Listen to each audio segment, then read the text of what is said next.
नमस्कार दोस्तों, हमारी आज की कहानी है अनजाने में की गई पूजा।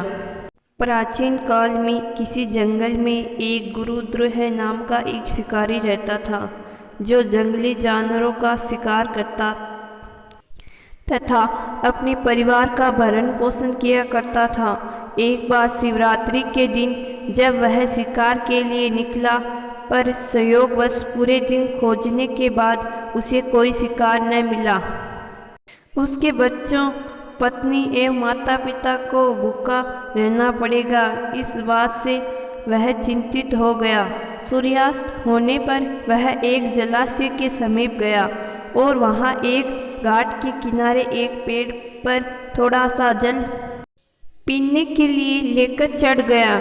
उसे पूरी उम्मीद थी कि कोई न कोई जानवर अपनी प्यास बुझाने के लिए यहाँ जरूर आएगा। वह पेड़ बेलपत्र का था और उसी पेड़ के नीचे शिवलिंग भी था, जो सूखे बेलपत्रों के ढके होने के कारण दिखाई नहीं दे रहा था। रात का पहला पहर बीतने से पहले एक हिरनी वहाँ पानी पीने के लिए आई। उसे देखते ही शिकारी ने अपने धनुष पर बाण साधा। ऐसा करने में उसके हाथ के धक्के से कुछ पत्ते एवं जल की कुछ बूंदें नीचे बने शिवलिंग पर गिरी और अनजाने में ही शिकारी की पहली पहर गई। इससे पहले पहर की पूजा हो गई। हिरनी ने जब पत्तों की खड़खड़ाहट सुनी तो घबराकर ऊपर की ओर देखा और भयभीत होकर शिकारी से कांपते हुए स्वर में बोली, मुझे मत मारो। शिकारी ने कहा कि वह और उसका परिवार भूखा है, इसलिए वह उसे नहीं छोड़ सकता। हिरनी ने वादा किया कि वह अपने बच्चे को अपने स्वामी को सौंपकर लौट आएगी, तब वह उसका शिकार कर ले। शिकारी को उसकी बात का विश्वास नहीं हो रहा था। हिरनी ने फिर से शिकारी को यह कहते हुए अपनी बात का भरोसा करवाया है कि जैसे सत्य पर ही धरती टिकती है, समुद्र मर्यादा में रहता है और झरनों से जलधारा गिरा करती है, वैसे ही वह भी सत्य बोल रही है।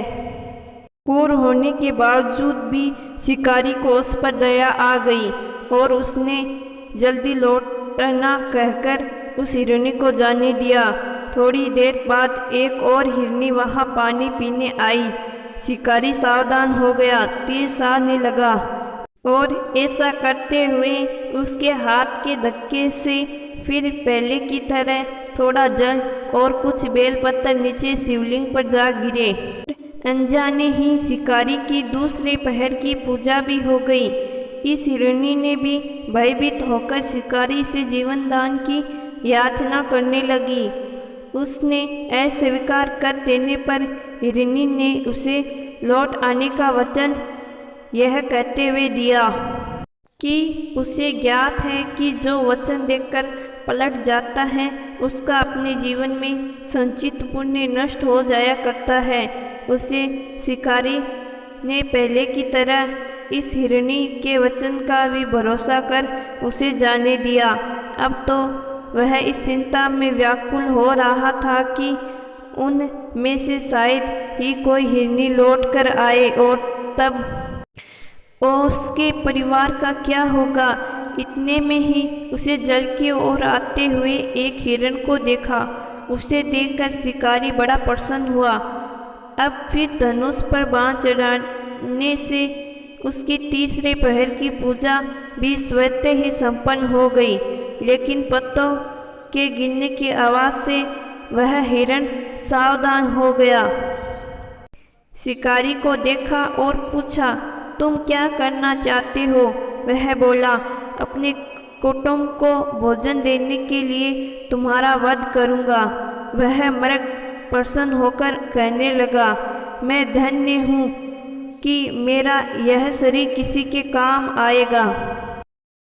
परोपकार से मेरा जीवन सफल हो जाएगा, पर कृपा कर अभी मुझे जाने दो, ताकि मैं अपने बच्चों को उनकी माता के हाथ सौंपकर और उन सबको धीरज बंधाकर यहाँ लौट आऊं।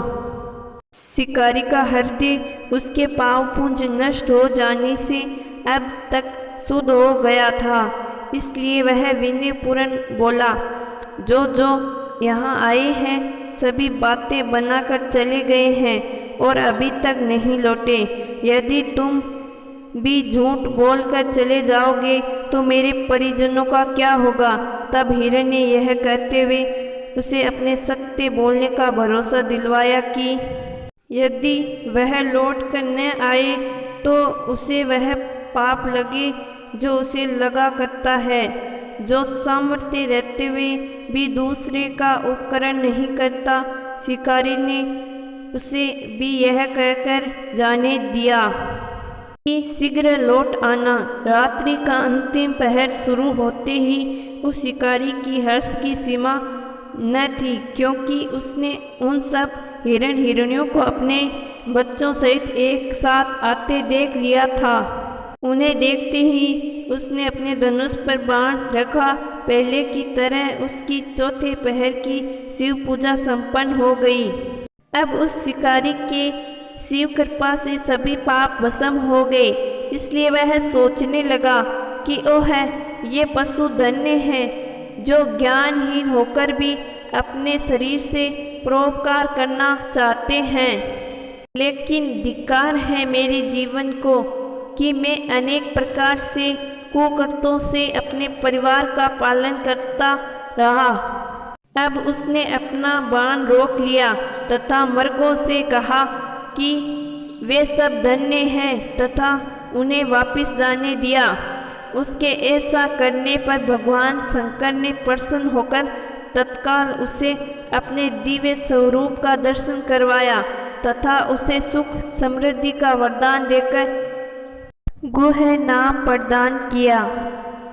तो दोस्तों, मैं आशा करती हूँ कि आज की कहानी आपको ज़रूर पसंद आई होगी। कहानी पसंद आई है तो कहानी को लाइक और चैनल को ज़रूर सब्सक्राइब करिएगा। धन्यवाद।